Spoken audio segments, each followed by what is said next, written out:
It's 2007, folks, and the dust has settled. All of these so-called next-gen consoles are out. All three have had their ups and their downs, though one brand is easily the one to beat. Microsoft's Xbox 360 was the first next-gen console to enter the war.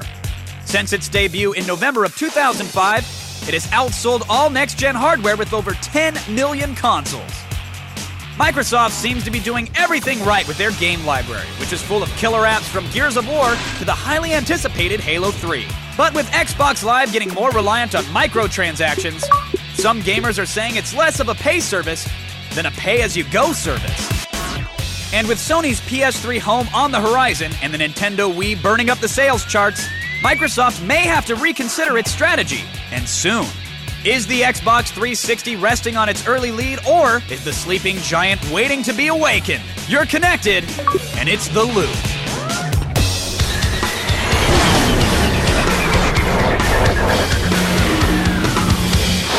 All right, put on your fanboy suits, kids. Here we go. My guest tonight from San Francisco, Joystick.com's Jared Ray is here, and the co-host of X-Play, Adam Sessler. Guys, thank you for joining me in The Loop today.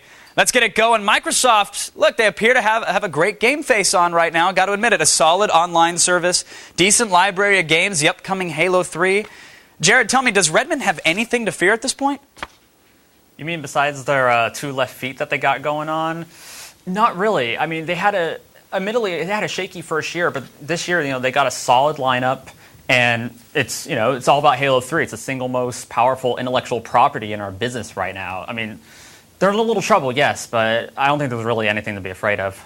Yeah, I would have to definitely agree with that. I think we're in the 1 month where I'm seeing them at their weakest, because January there was Lost Planet, which was exclusive, and then February there was Crackdown. Both performed so well. We really don't have anything in March, so you're not really stimulating much Microsoft attention except for very small things, and I think they kind of fumbled with the Elite announcement, which just confused people more than excited them. Yeah, Jared, do you think the Elite here is one of those left feet that Microsoft is trying not to trip over? Yeah, the Elite would definitely be one of them. The hard drive, how much is it again there, Adam? Like what, 160? 120. Yeah, that's a bit obscene. Especially it's enough room for all your horse armor and HD movies, right? Oh, yeah. If you want to buy like a bunch of copies of Horse Armor, yeah, go right ahead. An Andy McNallis show. Good job. I was going to say, I think the other thing is that they haven't really explained to the average consumer what the Elite really is, and I think a lot of people who are planning to buy the regular system decided to hold back because they heard about the Elite, and now that it's out, they don't know if they want to buy that one or the other, Sure. And they're just keeping people from just buying the system, which is what they should be wanting people to do. And it's hard to sell things when they don't have it, like the latest HDMI standard or built-in Wi-Fi or HD DVD, and I'll digress. Let's talk about microtransactions for a minute, because we pay $50 for Xbox Live, but we're also paying full price for new maps and Guitar Hero songs.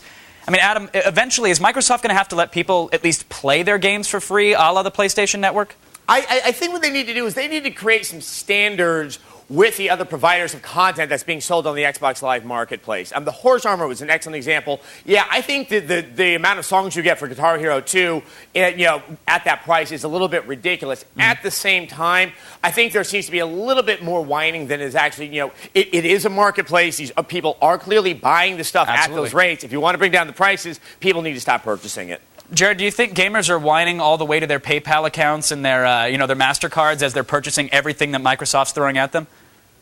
Oh, absolutely. I mean, when aren't we whining? But yeah, I mean, what Microsoft is doing, they really do need to come up with a set of rules of like how much content can be provided for this many Microsoft points. Because ultimately, right now, it is up to third parties to come up with their prices. But really, Microsoft has to draw the line somewhere, because it is getting really ridiculous. Yeah, and that pricing scheme sounds a little bit more like Coney Island than Disneyland, right, Adam? Yeah, I mean, look, the EA fiasco with The Godfather was just appalling. Oh, yeah. And I think the problem is it really cast a pallor over the whole thing. Like, hold on, this looks like such a great service, and now we're just seeing these manipulations and really EA made people think that they couldn't even play the game successfully if they didn't pay this money in advance to get the cash ahead of time.